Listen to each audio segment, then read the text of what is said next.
What is going on, guys? It is a Tuesday night. Meteorologist Jonathan Kegges back with you. Hope you're having a great evening tonight.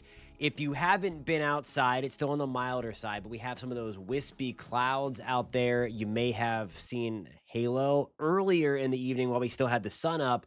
We had a couple of sundogs in the sky. We actually saw that, caught it live on one of our sky cams, and I will play that clip because I am a big nerd for the optical phenomenon, if I can even say it correctly, when you see it outside. So right now we're taking some live looks, courtesy of our friends at WeatherStem across the board. The top view is Macintosh, where we do not have snow on the ground, but you can see the big moon out there. And then I wanted to show you Montcalm, New Hampshire, where they picked up several inches of snow. We are on the warmer side of a system that's eventually going to bring us some cooler air. But by the weekend, Florida going to be under the influence of likely a bigger storm to help increase our rain chances, which we desperately need today. Didn't really get much through Central Florida. Then we're going to take a look at some of the science behind sundogs and the halo. We had the sundogs earlier when the sun was up. Now we have a nice big halo around the moon if you haven't been outside. If you do snap a picture, I need some photos to show on the newscast tonight. Clickorlando.com/pins.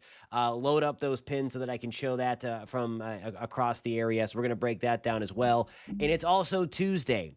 Now that we are out of hurricane season, we're going to have some fun. It's Trivia Tuesday, or we're going to take a look at the trivia question coming up right before the first break that's coming up in about 5 minutes. So first and foremost, we're going to talk about the weather across Central Florida.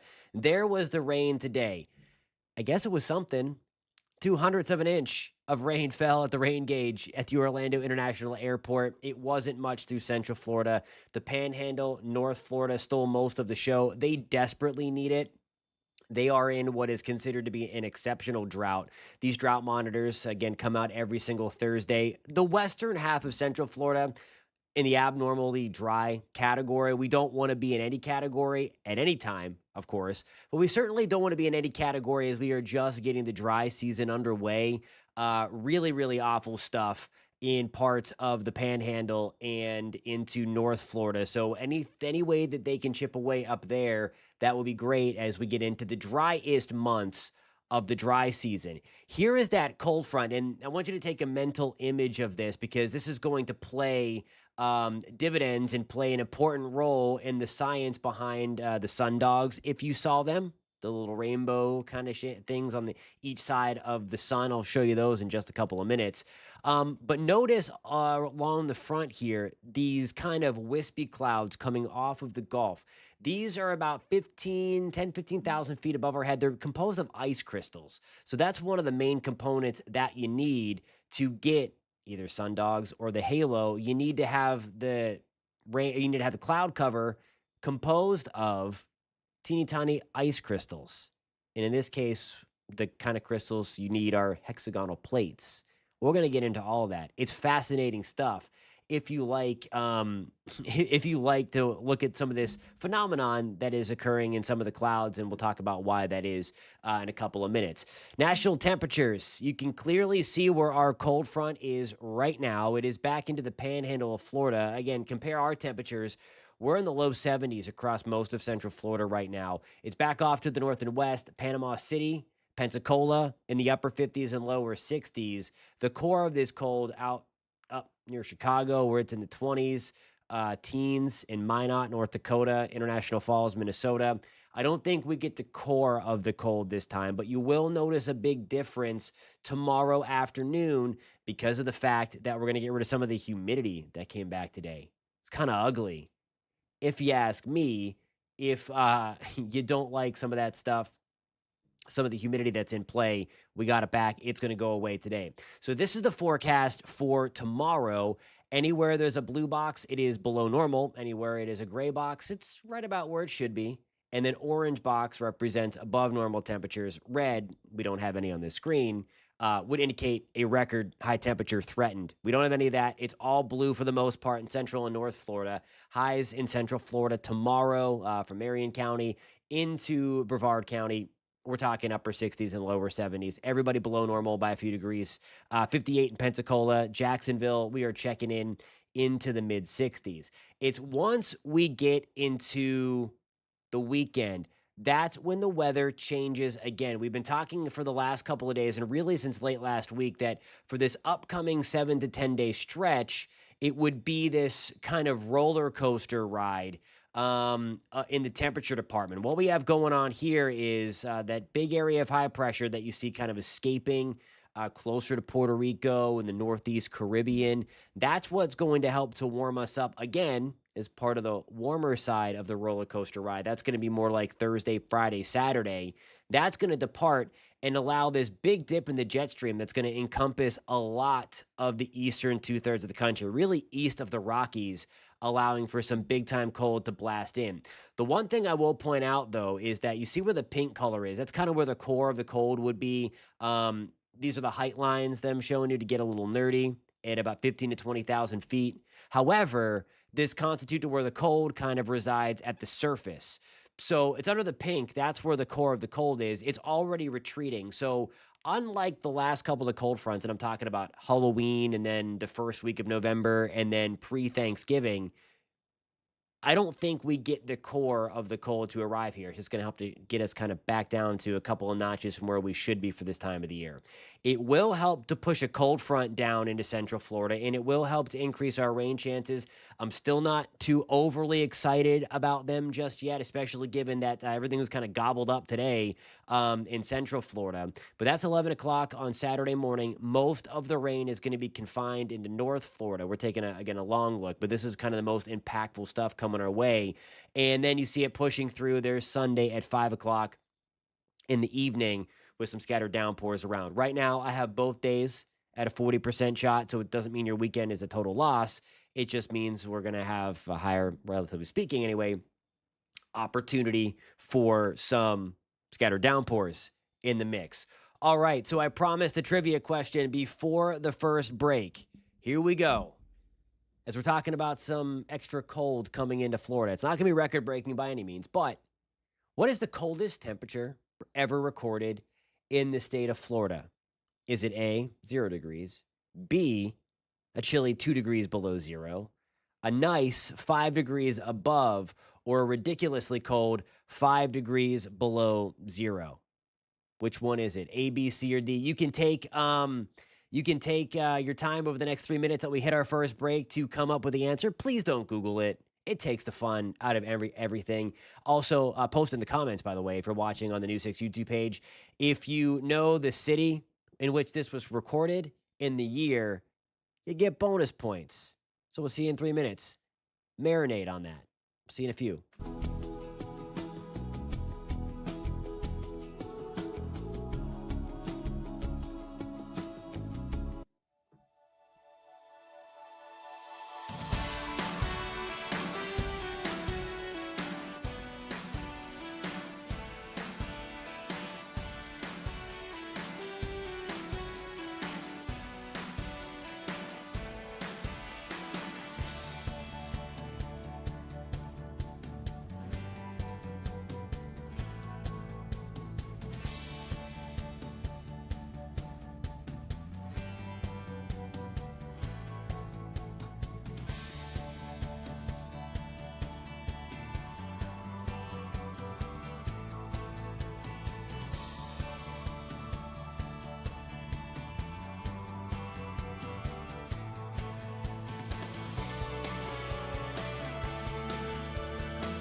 All right, guys, welcome back. Okay, first and foremost, if we're going to do trivia on Tuesdays, I ask that we don't Google it.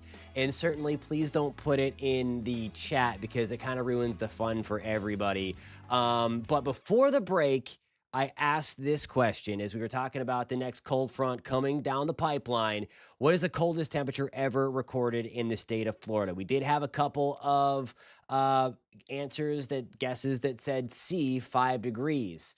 That would be incorrect. As somebody put into the chat, it is 2 degrees below zero. That is the coldest temperature ever recorded. The bonus points were going to be it occurred in Tallahassee in the great year of 1899. That's when there was also a big snowstorm across the panhandle of Florida. I did a story on this way back in the day, and we got to use some cool pictures of people having snowball fights and all the fountains frozen up in the panhandle of Florida.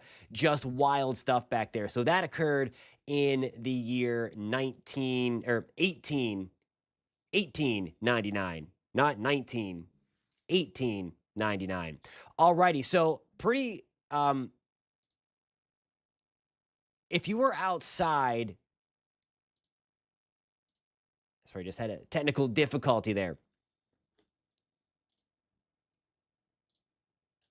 So if you've been outside this evening or earlier tonight before the sun set, you either saw a couple of sundogs or you saw this. We call this a 22-degree halo, and I want to show you something. This happened live during the 4 o'clock newscast. I'm a big sucker for these optical phenomenon, as we call it. Take a look. Orlando. Cool shot here as the sun is going down Port Canaveral. Oh, we got a sundog. Check that out. You see that little rainbow thing right in the frame there on the side with those higher, thin, wispy clouds, those cirrus clouds. The ice crystals in the clouds help that going. So it's off to the left, and there will be one. If the shot was a little wider, you would see one off to the right. They lay onto the left and right of the sun, just like dogs do to their owner. That's why they're called sundogs. So really cool shot here. I need to go get this on. All right, so that's what we had going on. And again, this is what's going on outside right now. We have those higher, thin clouds composed of ice crystals. And that is the main thing, and that is the main kind of source that you need to produce these kind of clouds. So we're going to go into some of the science of this particular optical phenomenon. And what we have going on here is, again, mentioned in those higher, thin clouds, they're composed of tiny ice crystals, hexagon-shaped ice crystals to be exact. And what we have going on is something called it's called refraction. So you have that beam of sunlight, or if the moon is up, moonlight, and it hits the ice crystal, then the crystal disperses the light into the spectrum of visible colors. That's where we get the sundog from, and you get that kind of rainbow looking thing. So that is for how the sundog would form. We get into the halo in just 1 second, but again, you're looking at it again. The ice crystals are falling horizontally. The light disperses. You get some bright spots on either side of the sun. And as we saw this evening, as we were watching the sun go down live on News 6 at 4, we had the big bright spot there in Brevard County there with some of those higher, thin, wispy clouds bouncing off of the ice crystals, the sunlight, those horizontal, hexagonal-shaped ice crystals in the cloud. Then when it comes to the halo that is out there right now, again, obviously the sun is down, so we have the moonlight doing it. So now we're talking about different kind of crystals. We had the hexagonal plates for the sundog. Now we have these kind of oriented in a column shape. So we have the beam of sunlight, again, in this case, with some of the halo pictures that we are getting in from the moonlight. The moonlight comes through and passes through those column-like ice crystals that are made up, that make up the clouds that are out there. And then it does the same thing. It disperses the light into the spectrum of colors. You end up with that halo around the sun or moon. And in this case, again, we have the pictures coming through. It is going to be the moon. Again, the light is going to reflect right through the crystal, and then you get the halo around the sun or the moon. So again, just some cool science going on right there. And again, all made up of those higher thin clouds that are passing by as our cold front crosses through. Again, the main key component here are those thin high-level clouds that are composed of ice crystals. And then there's the certain angle between the sun, again, in this case, the moon, The 22, and there's a 46 also. There's also a 46-degree halo. You have to, I think, be in the colder climates to really get involved in that. There's some really big time crazy optical phenomenon in Minnesota, Canada, the Arctic, because there's a lot of extra ice crystals and different types of ice crystals bouncing around, refracting the sun or moonlight, and things get wild up there. But again, a really, really cool sight to be seen. You need to have ice crystals in the cloud. That's why we can sometimes get them in the cool season when we have those higher, thin, wispy clouds going through. Clickorlando.com/pins. If you happen to snap a photo, I would love to see it. Go there or download the free News 6 weather app. You can also upload any of your weather photos right there, and we can showcase them on clickorlando.com and right there on TV on the news.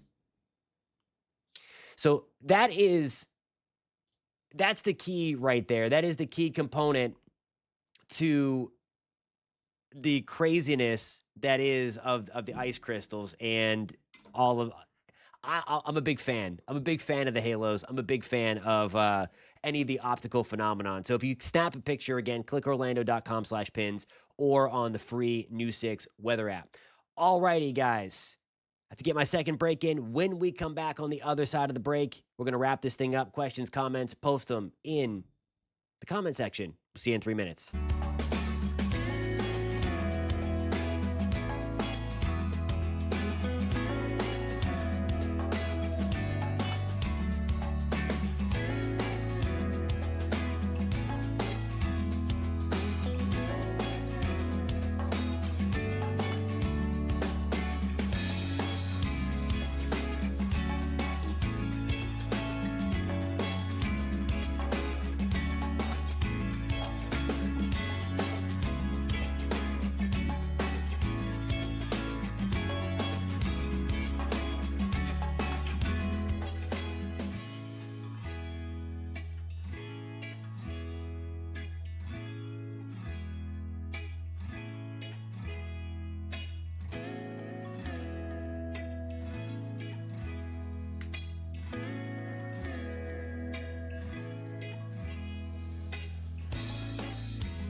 Alrighty, guys, welcome back. We have some cool stuff to see outside. Again, if you haven't been outside, just look up, find the moon. You'll see a halo. Really cool shot tonight as we have some high-level cirrus clouds pushing through composed of ice crystals, refracting the moonlight and just making for a really, really cool shot outside or cool scene if you happen to snap a picture, click Orlando.com/pins or on the free News 6 weather app. It is the best way to get your picture and your name on TV.